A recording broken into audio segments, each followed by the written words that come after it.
Chapter 12. Edward did not have much time to savor the light, for the dog suddenly appeared above him, dark and shaggy, blocking his view. Edward was pulled out of the garbage by his ears, dropped, and then picked up again, this time around the middle and shaken back and forth with a great deal of ferocity. The little dog growled deep in its throat and then dropped Edward again and looked him in the eye. Edward stared back. "Hey, get out of here, dog." It was Ernest, king of garbages and therefore king of the world. The dog grabbed Edward by his pink dress and took off running. That's mine, all garbage is mine," Ernest shouted. "You come back here." But the little dog did not stop. The sun was shining, and Edward felt exhilarated. Who, having known him before, would have thought that he could be so happy now, crusted over with garbage, wearing a dress, held in the slobbery mouth of a dog, and being chased by a madman? But he was happy.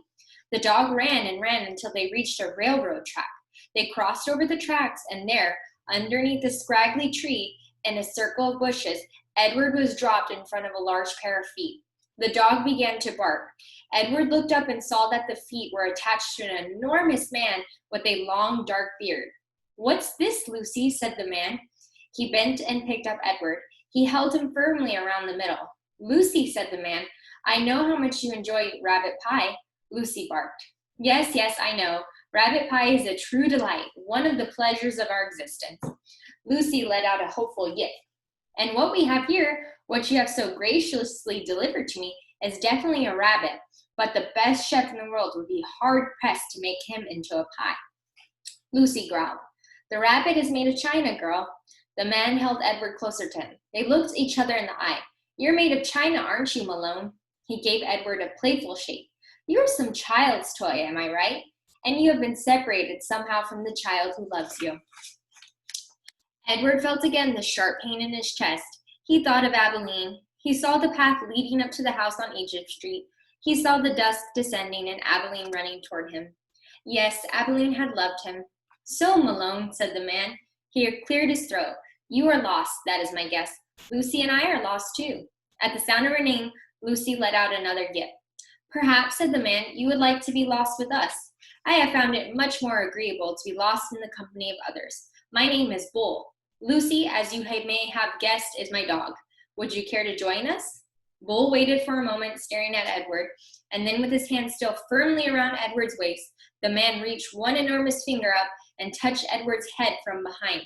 He pushed it so it looked as if Edward were nodding his head in agreement. "Look, Lucy, he is saying yes," said Bull. "Malone has agreed to travel with us. Isn't that swell?" Lucy danced around Bull's feet, wagging her tail and barking. And so it was that Edward took to the road with a hobo and his dog. Chapter 13. They traveled on foot. They traveled in empty rail carts. They were always on the move. "But in truth," said Bull, "we are going nowhere. That, my friend, is the irony of our constant movement." Edward rode in Bull's bedroll, slung over Bull's shoulder with only his head and ears sticking out. Bull was always careful to position the rabbit so that he was not looking down or up, but was instead forever looking behind him at the road they had just traveled. At night, they slept on the ground under the stars. Lucy, after initial disappointment about Edward being unfit for eating, took a liking to him and slept curled up beside him. Sometimes she even rested her muzzle on his china stomach, and then the noises she made in her sleep, whimpering and growling and chuffing, resonated inside Edward's body. To his surprise, he began to feel a deep tenderness for the dog. During the night, while Bull and Lucy slept, Edward, with his ever-open eyes, stared up at the constellations. He said their names, and then he said the names of the people who loved him. He started with Abilene, and then went to Nellie and Lawrence, and from there to Bull and Lucy, and then he ended again with Abilene. Abilene, Nellie, Bull, Lucy, Abilene. "See," Edward told Pellegrina, "I am not like the princess. I know about love." There were times, too, when Bull and Lucy gathered around a campfire with other hobos. Bull was a good storyteller and even better singer. "Sing for us, Bull," the men shouted. Bull sat with Lucy leaning against his leg, and Edward balanced on his right knee, and he sang from somewhere deep inside himself. Just as Edward could feel Lucy's whimpers and growls resonate through his body at night, He could also feel the deep, sad sound of Bull's songs move through him. Edward loved it when Bull sang. And he was grateful to Bull, too, for sensing that a dress was not the right kind of clothing for Edward. Malone, said Bull one night, it's not my desire to offend you or comment negatively on your choice of clothes, but I'm forced to tell you that you stick out like a sore thumb in that princess dress. And also, again, with no wish to offend you, that dress has seen better days. Nellie's beautiful dress had not fared well at the dump or in its ramblings with Bull and Lucy. It was so torn and dirty and full of holes that it barely resembled a dress anymore. I have a solution, said Bull, and I hope that it meets with your approval. He took his own knit stocking cap and cut a big hole in the top of it and 2 small holes on the side of it. And then he took off Edward's dress. Look away, Lucy, he said to the dog. Let's not embarrass Malone by staring at his nakedness. Bull slid the hat over Edward's head and pulled it down and poked his arms through the smaller holes. There you go, he said to Edward. Now you just need some pants. The pants Bull made himself, cutting up several red handkerchiefs and sewing them together so that they formed a makeshift covering for Edward's long legs. Now you have the proper outlaw look, said Bull, standing back to admire his work. Now you look like a rabbit on the run. Chapter 14. At first, the others thought that Edward was a great good joke. A rabbit, the hobo said, laughing. Let's chop him up and put him in the stew pot. Or when Bull sat with Edward carefully balanced on his knee, and one of them would call out, Got yourself a little doll, Bull? Edward, of course, felt a surge of anger at being referred to as a dolly. But Bull never got angry. He simply sat with Edward on his knee and said nothing. Soon the men became accustomed to Edward, and word of his existence spread. So it was that when Bull and Lucy stepped up to a campfire in another town, another state, another place entirely, the men knew Edward and were glad to see him. Malone, they shouted in unison, and Edward felt a warm rush of pleasure at being recognized, at being known. Whatever it was that had begun in Nellie's kitchen, Edward's new and strange ability to sit very still and concentrate the whole of his being on the stories of another became invaluable around the hobo campfire. Look at Malone, said a man named Jack one evening. He's listening to every dang word.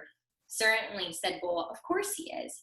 Later that night, Jack came and sat next to Bull and asked if he could borrow the rabbit. Bull handed Edward over, and Jack sat with Edward upon his knee. He whispered in Edward's ear. Helen, Jack said, and Jack Jr. and Taffy. She's the baby. Those are my kids' names. They are all in North Carolina. You ever been to North Carolina? It's a pretty state. That's where they are. Helen, Jack Jr., Taffy. You remember their names, okay, Malone? After this, wherever Bull and Lucy and Edward went, some tramp would take Edward aside and whisper the names of his children in Edward's ear. Betty, Ted, Nancy, William, Jimmy, Eileen, Skipper, Faith. Edward knew what it was like to say over and over again the names of those you had left behind. He knew what it was like to miss someone, and so he listened. And in his listening, his heart opened wide, and then wider still. The rabbit stayed lost with Lucy and Bull for a long time. Almost 7 years passed, and in that time, Edward became an excellent hobo. Happy to be on the road, restless when he was still. The sound of the wheels on the train tracks became a music that soothed him. He could have ridden the rails forever, but one night in a railroad yard in Memphis, as Bull and Lucy slept in an empty car and Edward kept watch, trouble arrived. A man entered the car and shone a flashlight in Bull's face and then kicked him awake. You bum, he said, you dirty bum. I'm so sick of you guys sleeping everywhere. This is not a motel. Bull sat up slowly. Lucy started to bark. Shut up, said the man. He delivered a swift kick to Lucy's side that made her yelp in surprise. All his life, Edward had known what he was, a rabbit made of china, a rabbit with bendable arms and legs and ears. He was bendable, though, only if he was in the hands of another. He could not move himself, and he had never regretted this more deeply than he did that night when he and Bull and Lucy were discovered in the empty rail car. Edward wanted to be able to defend Lucy, but he could do nothing. He could only lie there and wait. Say something, said the man to Bull. Bull put up his hands in the air. He said, We are lost. Lost, huh? You bet you're lost. And then the man said, What's this? And he shone the light on Edward. That's Malone, said Bull. What the heck, said the man. He poked at Edward with the toe of his boot. Things are out of control. Things are out of hand. Not on my watch, sir. No, sir, not when I'm in charge. The train suddenly lurched into motion. No, sir, said the man again. He looked down at Edward. No free ride for rabbits. He turned and flung open the door of the rail car, and then he turned back, and with one swift kick, he sent Edward sailing out into the darkness. The rabbit flew through the late spring air. From far behind him, he heard Lucy's anguished howl. Edward landed with a most alarming thump, and then he tumbled and tumbled and tumbled down a long, dirty hill. When he finally stopped moving, he was on his back, staring up at the night sky. The world was silent. He could not hear Lucy. He could not hear the train. Edward looked up at the stars. He started to say the names of the constellations, but then he stopped. Bull, his heart said. Lucy. How many times, Edward wondered, would he have to leave without getting the chance to say goodbye? A lone cricket started up a song. Edward listened. Something deep inside him ached. He wished that he could cry.